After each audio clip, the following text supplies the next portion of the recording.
আপনাকে কখনো এই ইমিগ্রেশন বা এই দেশের পুলিশ প্রশাসন আপনাকে কখনো আইডি চেক করছে আপনার?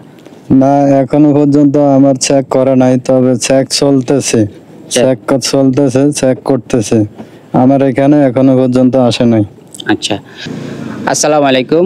মালদ্বীপ থেকে আপনাদের সবাইকে আবারও স্বাগত জানাচ্ছি। আশা করি আপনারা সবাই অনেক অনেক ভালো আছেন।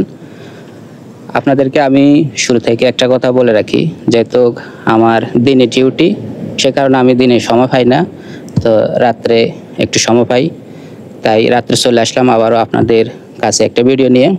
তো আপনারা জানেন আমার এই চ্যানেলের মাধ্যমে আপনাদেরকে মালদ্বীপের নতুন নতুন তথ্য দিয়ে থাকি, তার পাশাপাশি মালদ্বীপ প্রবাসীর জীবন কাহিনী তুলে ধরি আমার এই চ্যানেলের মাধ্যমে। তো প্রতিদিনের মতো আজকেও আবারও চলে আসলাম আপনাদের কাছে আর একটা নতুন ভিডিও নিয়ে। আজকের ভিডিওতে থাকছে আমার এক মালদ্বীপ প্রবাসী ভাই, সেই মালদ্বীপে কবে এসেছে এবং সে এখানে কি করে, সেই সব বিষয়ে আমি আজকে আপনাদের কাছে তুলে ধরব। অবশ্যই আপনারা ভিডিওর শেষ পর্যন্ত দেখতে থাকুন। আপনাদের কাছে অনুরোধ থাকবে আপনারা ভিডিও শেষ পর্যন্ত দেখতে থাকুন। অবশ্যই আপনারা এই ভিডিওর মাধ্যমে কিছু না কিছু তথ্য জানতে পারবেন। এই তথ্যগুলো হয়তো আপনারও কাজে আসতে পারে ভবিষ্যতে। তো আমি আজকে বরাবরের মতো চলে আসলাম আরেকটা প্রবাসী ভাইকে নিয়ে। আমি এখন তার জীবন কাহিনী, সে এখানে কবে এসেছে। অবস্থা ভাই, ভালো আছেন? জি আলহামদুলিল্লাহ ভাই, ভালো আছি। আপনি কেমন আছেন? আছি আলহামদুলিল্লাহ, ভালো আছি। আপনি মালদ্বীপে কবে এসেছেন? আমি এসেছি 2017 সালে। 2017 সালে।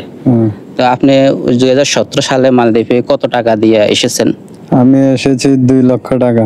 2 লক্ষ টাকা। আপনি কি কারো মাধ্যমে এসেছেন নাকি নিজে নিজে ভিসা প্রসেসিং করে মালদ্বীপে এসেছেন? না, আমি লোকের মাধ্যমে আসছি। লোকের মাধ্যমে এসেছেন। আপনি কোম্পানির বিষয়ে এসেছেন 2017 সালে নাকি ফ্রি বিষয়ে এসেছেন, একটু কি বলবেন? আমি ফ্রি ভিসায় এসেছি। ফ্রি বিষয়ে এসেছেন। তো 2017 সাল থেকে এখন 2025 সাল, আপনি কি এর মধ্যে কখনো বাড়িতে গেছেন? না, আমি এখনো বাড়িতে যাইতে পারিনি। এই 2017 সাল থেকে 2025 সাল পর্যন্ত আপনি ফ্রি ভিসা হিসাবে কাজ করতেছেন, কোনো অসুবিধা হয় না? আপনাকে কখনো এই ইমিগ্রেশন বা এই দেশের পুলিশ প্রশাসন আপনাকে কখনো আইডি চেক করছে আপনার?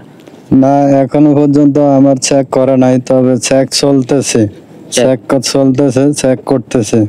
আমার এখানে এখনো পর্যন্ত আসে নাই। আচ্ছা, তা আপনি মালদ্বীপে কোনো কি কাজ করেন? আপনি মালদ্বীপে এসে? আমি বিল্ডিং কনস্ট্রাকশনে কাজ করি। বিল্ডিং কনস্ট্রাকশন তো অনেকগুলো লাইন আছে, যেমন আপনার রঙের কাজ, ইলেকট্রিক, তারপরে বিভিন্ন লাইন আছে। তো আপনি কোন লাইনে কাজ করেন? স্টিল ফিক্সারের কাজ করেন নাকি অন্য কাজ করেন? আমি বিল্ডিং তৈরি করি। মানে সব বিল্ডিং এর যাবতীয় সব কাজে আপনি করতেছেন। ওকে, তো আপনার স্যালারি কত এখানে? আমার স্যালারি হচ্ছে যে 7,000 টাকা। 7,000 টাকা। ডিউটি কত ঘন্টা আপনার? ডিউটি 8 ঘন্টা। 8 ঘন্টা। আচ্ছা, তো আপনি যে মালদ্বীপে এত বছর আছিলেন, প্রায় এখানে 8 বছরের মতো, তো আপনার কোনো অসুবিধা হচ্ছে নাকি মালদ্বীপে? না, মোটামুটি ভালোই চলতেছে, তেমন কোনো সমস্যা নাই, সমস্যা হয় নাই। আগে ভালো ছিল, এখন একটু মোটামুটি সমস্যা দেখা দিচ্ছে। ইমিগ্রেশন তারা চেকের মধ্যে আছে, চেক করতেছে। এখন এই দেশে আগের মতো সুবিধা নাই। আচ্ছা, সুবিধা নাই মূলত এখন 2025, যেহেতু 2024 সালে একবার ভিসা ওপেন হয়েছিল, তখন মোটামুটি অনেক বাংলাদেশি এখানে ঢুকছে। ঢোকার পরে হঠাৎ ভিসা বন্ধ করে দিছে, যেহেতু এখানে বাংলাদেশি অনেক ওভার হয়ে গেছে, সেই কারণে ভিসাগুলো বন্ধ করে দিছে। ওই পর থেকে অনেক বাঙালি অবৈধভাবে আবার কাজ করা শুরু করে দিছে। সেই কারণেই এই দেশের প্রশাসন বাংলাদেশিদেরকে দরপাকড় শুরু করে দিছে এবং কিছু অনেক বাংলাদেশিকে দেশেও ধরে ধরে ফাটাই দিছে। তো এখনও 2025 সাল, এখন জুলাই মাস চলে, তো এখনও আবার মালদ্বীপের ভিসা চালু করে দিয়েছে বাংলাদেশিদের জন্য।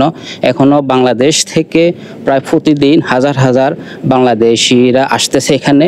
বাংলাদেশিরা আসার কারণে কাজ মিলাইতে অনেক কষ্ট এবং কাজের ক্ষেত্রে কম্পিটিশন হওয়ার কারণে মূলত এখন এই আপনার বাংলাদেশিরা কাজকর্ম করতে পারে না। এমনকি লোক ওভার হওয়ার কারণে বিভিন্ন জায়গা, বিভিন্ন আইল্যান্ডগুলোতে এদেশে যে প্রশাসন ইমিগ্রেশনে বিভিন্ন আইল্যান্ডে গিয়ে বাংলাদেশিদের আইডি চেক করে কাগজপত্র ঠিক আছে কিনা। তো তো আপনার কোনো সমস্যা হয় না তো আপনি? আমার এখন বর্তমানে কোনো সমস্যা হয় না, যদি ইমিগ্রেশন পুলিশ আসে চেক করে তাহলে সমস্যা হইতে পারে। সমস্যা হতে পারে। আচ্ছা, তো আপনার এই যে 2017 সালে এখানে এসেছেন, আপনি কি কোনো প্রতারিত হয়েছেন তখন?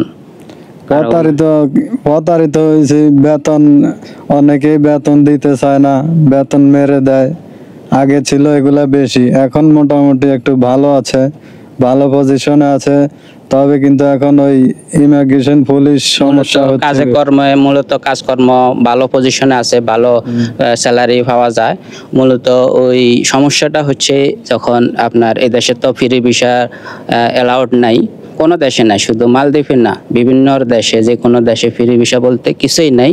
তো আমরা মূলত ফ্রি ভিসা বানাই, আমরা বাংলাদেশিরা বিশেষ করে ফ্রি ভিসা বানাই, কোম্পানির ভিসার নামে এসে আমরা এখানে ফ্রি ভিসা বানালাই। তো ফ্রি ভিসাটা এখানে এই সরকারি পছন্দ করে না, কোনো সরকারি পছন্দ করে না, সেই কারণে ইমিগ্রেশন হার্ডলাইনে আছে, লোক মোটামুটি সব জায়গাতে লোক ধরতেছে। দর্শক, আপনারা এতক্ষণ শুনতে পাচ্ছেন বেলাল ভাইয়ের জীবন কাহিনী। সেই আলহামদুলিল্লাহ মালদ্বীপে ভালো আছে, কোনো সমস্যা নাই তার। তো আপনারা সবাই বেলাল ভাইয়ের জন্য বেশি বেশি করে দোয়া করবেন, এবং আমরা যারা মালদ্বীপ প্রবাসী আছি আমাদের সকলের জন্য আপনারা বেশি বেশি করে দোয়া করবেন, আমরা যেন ভালো থাকি, এখানে ভালো কাজকর্ম করি এবং টাকা উপার্জন করে ফ্যামিলিকে সুন্দরভাবে চালাইতে পারি।